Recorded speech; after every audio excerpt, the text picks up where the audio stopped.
How's it going, folks? We're here. 9.1 drops today in approximately 4 hours. Um, at least as of recording this. So let's talk about a few things. Um, what's coming this week? Is the raid coming? No. Is the new Mega Dungeon coming? No.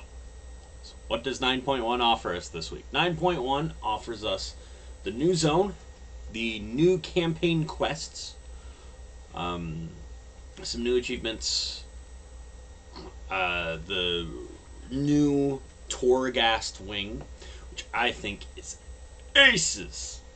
And as you can see, we get mounts and the new faction.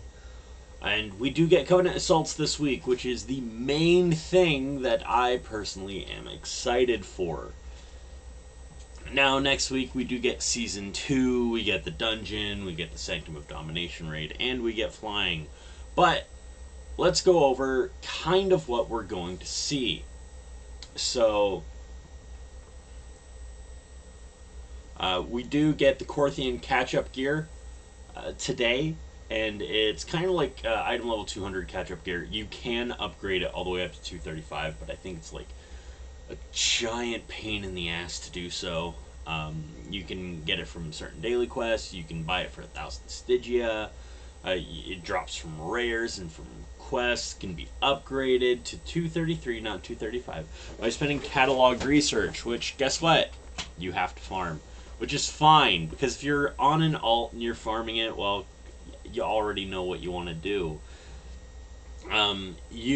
They have buffed renown catch up because of course they have, because the renown system is garbage and they aren't fixing it. Changing to a new covenant will now refill your available conduit energy. That is still garbage. The single shoulder transmog change is something that I am extremely excited for, simply because I like the idea of being able to go around. Like, I've got a pretty good transmog plan for my monk. I've got like the single arm with a shoulder and the fist weapon, like the Wolverine claw, and the other one I'm just gonna have like really basic. Maybe like the golden knuckles you can't really see. So that's gonna be really fun. The time the Cataclysm Time Walking vendor now has some recipes that you couldn't find before, which, for a completionist, that's cool. Personally, I don't care. You are now guaranteed a socket on the rune crafted items coming up. I think that is a necessary change and definitely needed. But helm and bracer and belt are some things that can be found in domination gear, so they're gonna, like, you gotta recraft around that, which I guess okay. You no longer get the Eye of the Jailer effect. You just have to complete the thing and you can stay in the mall all day. I don't know why anyone would want to do that. I guess if you're farming mounts. Unlock riding ground mounts in the mall and Korthia, which is definitely needed. There's some timed stuff in the mall and Korthia that you need it. As you can see, we're going to get 6 new campaigns, so we're going to have 6 weeks, I believe 6 weeks, of doing different stuff. And actually, if we can go up, August 24th, so week 1, 2, week 3, 4, 5, 6, 7, 8, 9 weeks, so that's not too bad. The Covenant Assaults, personally, I think is really cool. We're gonna go over some of the things here. So you unlock them early, you unlock them this week. They reset on Tuesday and Friday, so they are just like the 8.3 assaults. You complete 4 quests in the area and then fight the commander boss to finish the assault. Congratulations, it's Legion assaults. It's BFA assaults. It's the system that we've had in the previous 2 expansions. the fact that they keep waiting until the first patch to bring this same system in is kind of annoying. The rewards per assault is 1,000 rep for that specific faction on top of your emissary. 350 rep with Death's Advance, which is good. A specific Covenant quest that contains a possible Corthian gear piece, which, by the way, is BO.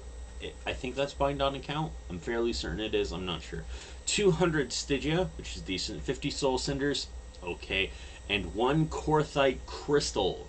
I can't remember what the Corthite Crystals are for.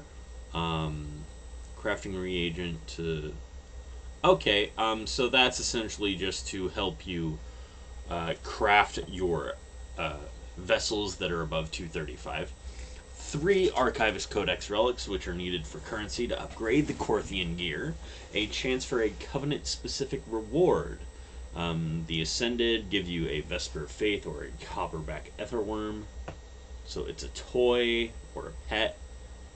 The Undying Army gives you a mount or a pet. The Wild Hunt gives you a mount or a pet. And the Harvesters just give you a mount. Okay, the Undying Army and Wild Hunt are definitely the main ones. You get the City of Secrets, which is definitely a big thing. Like, you go to this website and click the banner if you want to learn more. You've got the new faction, which personally I am interested in what the rewards are for. Is that Tabard worth it is my question. I don't think it is. Personally, I don't think it is. The vendor rewards. Okay. Allows you to track and locate stolen anima vessels while on assault in the mall. Okay. It just requires friendly. Corthian armaments. Yep. Okay, so that's bind on account. That's great, because I have the Stygia. A companion pet. A reinforced item matrix. What? Is this like... What is that?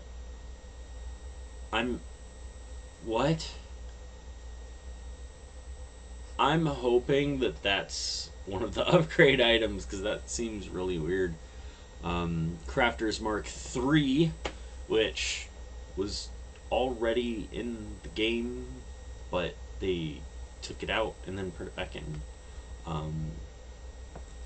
Yeah, okay, so that these items are just for the upgrades. Okay. Amber Shard Hide, which personally I think is a really cool mount, and at only 5,000 Stygia. You get the contract, but at the point where you're revered, I think getting the contract is kind of pointless, don't you?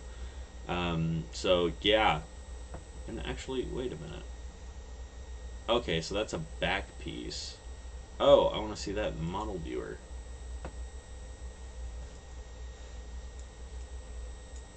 Oh, that's lame. Okay, and then you get the tavern. It's from Corthia activities, Corthia Mall quest and activities contract. It's so stupid. Reputation increases in Darkmoon Fair. Okay, so that's how you can increase the reps. Okay, so that's pretty cool. There are 40 some odd mounts added in this patch now. Whether or not a decent amount of those are just recolors of the Covenant specific mounts, couldn't tell you. But we're getting into the fun part. The Torghast updates. That's right. Let's go Torghast. So we've got the brand new... Okay, so this is updated. So we've got the brand new changes to Torghast. Total number of floors per run is now 5 instead of 6. So all those people that are like, they just want us to spend more time in Torghast. No, they don't. The Terragru will now be gone. Cool, no death counter. Thank you.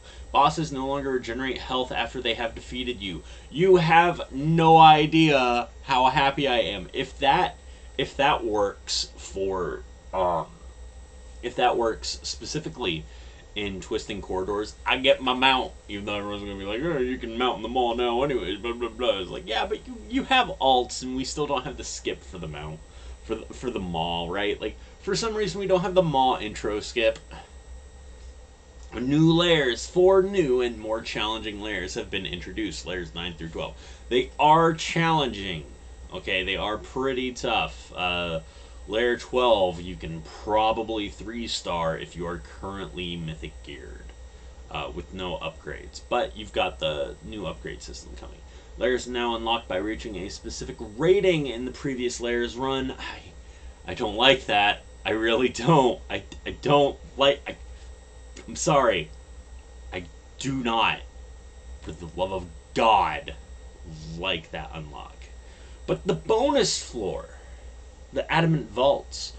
Brave adventurers who make their way through layers 9 through 12 efficiently will now be given the option to enter the Adamant Vaults, a new set of floors in Torghast.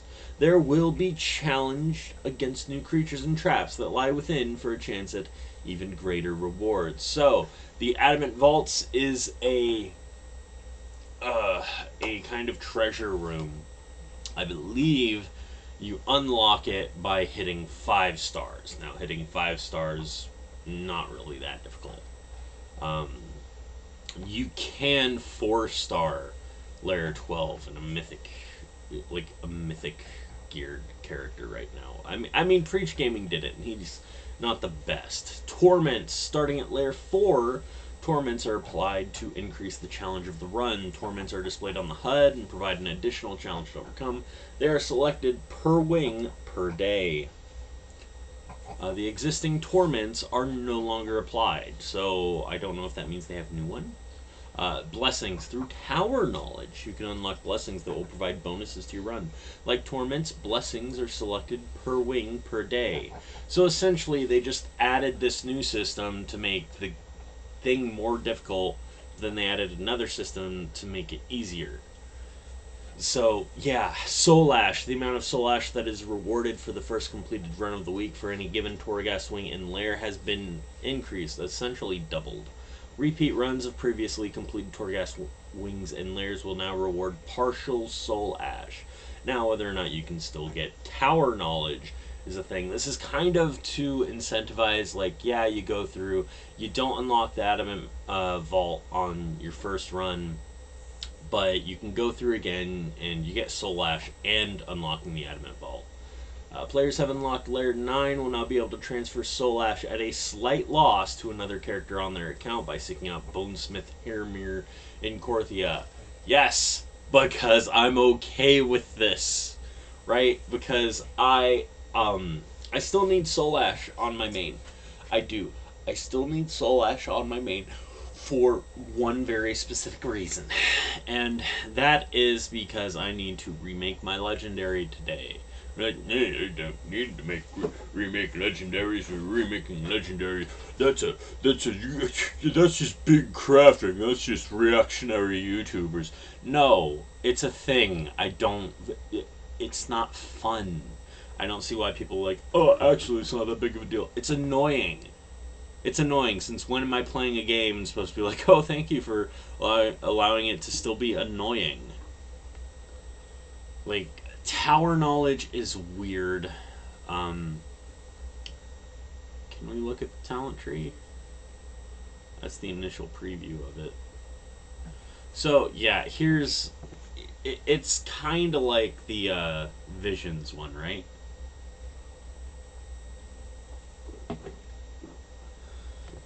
Where you can choose all these, then you move down.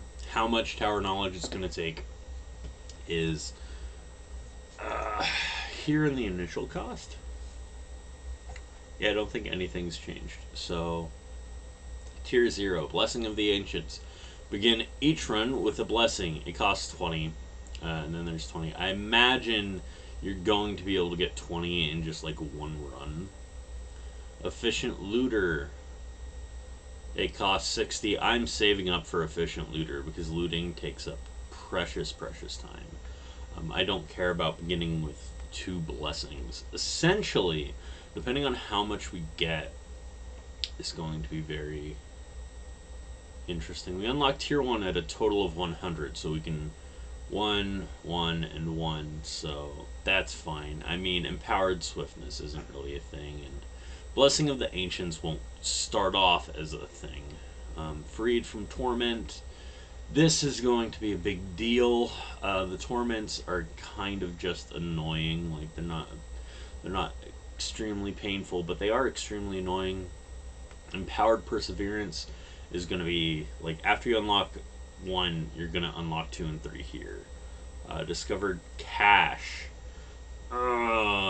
Maybe, right? So we're going to be at 160. Because you're going to want to get layer 2 and maybe layer 1. And you're probably going to be at 200 and... 220 with that. And then you're going to kick it up with Discovered Cache rank 3. Or you're going to go back and you're going to buy Blessing rank 2. That's what it would be, right? So, Blessing, Empowered, Efficient. Then you'd unlock tier 1. You'd go Torment, Perseverance, Cache, Blessing. Then tier 2, you would need to spend 250. So you would go Adamant Vaults, because you definitely need Adamant Vault immediately upon unlock. And then you would take at around 3 of this, so that's 120, so that's 250 more. You don't even need to touch Inexplicable Power. You just reach tier 3. And then you definitely go for Enduring Souls. Good reflexes is essentially unnecessary if you can dodge traps. And then maybe Death Denied. I mean, you need to spend 500 total power, so 50, get all the way up there. And then you could go back for the big hitters, like the 2 fewer Torments and 3 Blessings. So you'd get tier 4, which is Unflinching. I mean, it's damage reduction, that's always nice. You would definitely want to hit Anima Plunder immediately. Because that's just an extra anima thing to make up for the fact that you lose a floor. Elite Slayer is also really good. You could spend 1,000 power in this stuff.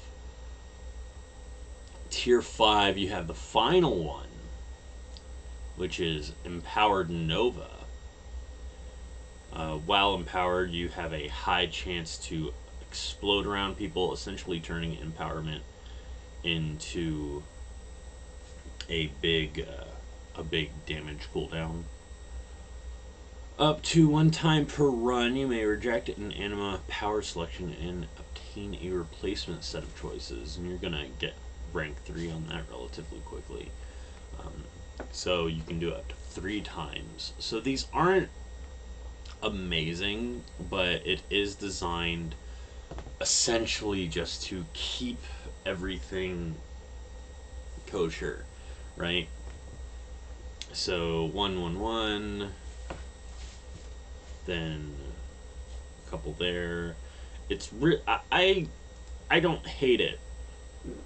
You unlock Flying in the Shadowlands next week. You get to fly everywhere except the Maw and Korthia, so great. Personally, I think that this... one second. So, personally, I think that this patch is going to be relatively interesting. How long do I think this patch is going to last? That's a toughie, man. I'm going by my guesstimates, which have only ever been right for a majority of the time that I did them, especially for Shadowlands, and especially for 8.2 and 8.3 and 8.3.5, stuff like that. I am going to end up possibly, possibly